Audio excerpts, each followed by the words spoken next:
un petit jeu de cartes compétitif pour les enfants à partir de 6 ans. Et on est vraiment dans un univers que moi j'avais envie de creuser un peu plus, qui est l'univers autour de la magie, des sorcières et tout ça, mais en prenant pas le prisme direct des sorcières, en prenant la thématique de chauves-souris qui viennent livrer des potions pour les sorcières.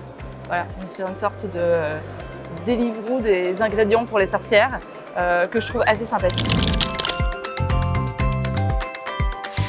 Pour le coup, ça a été assez rapide dans nos échanges et donc on est vite arrivé au projet final. Il n'y a pas eu 1000 échanges et 1000 discussions et 1000 retouches sur le jeu et la mécanique. Et tout ce qui vient autour avec l'illustration et tout ça, ça a apporté vraiment une plus-value hyper forte parce qu'en fait, on a besoin de ce renouveau aussi dans les illustrations de jeux.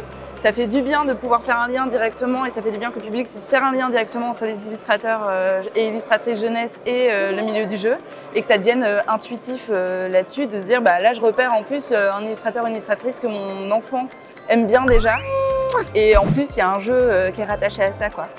Donc, mais d'un point de vue de la mécanique, on n'a pas eu 1000 échanges dessus, ça s'est vite goupillé puisque comme Théo disait, elle avait déjà vu le projet. On a quand même revu certains petits détails, mais ça n'a pas tout chamboulé, tout changé dans le fonctionnement. Non, parce qu'il y a un truc qui était chouette et qui n'est pas toujours le cas, mais c'est nous on avait travaillé le jeu autour d'un thème qu'on aimait beaucoup et qu'on avait essayé d'intégrer le plus possible aux mécaniques.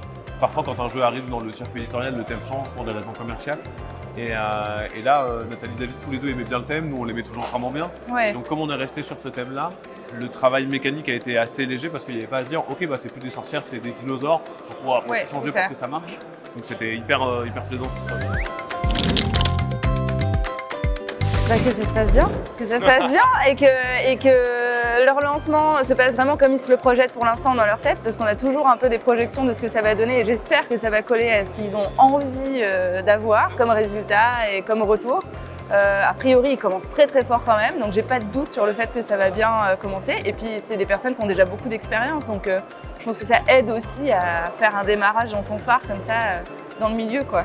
C'est un milieu, le milieu du jeu est très petit, plein de rencontres et plein de sympathie pour plein de gens. Donc, je pense que Nathalie et David ont bénéficié du fait qu'ils avaient effectivement cette expérience côté professionnel, mais les gens les aiment bien en fait. Ils sont là depuis un certain temps, tout le monde les connaît un peu. Donc c'est un des trucs qui nous a amené à se dire travailler avec une nouvelle maison d'édition, ça peut être un peu inquiétant, on ne sait pas trop, on va voir les nouvelles personnes. Là il y avait un côté, ah oui en fait on vous connaît tous les deux, on sait qu'on peut faire confiance, on sait que vous êtes talentueuses et talentueux. Allez, feu on y va. Donc, faut rien présumer, mais je leur souhaite que ça se passe bien, mais j'y crois pas mal. Bisous.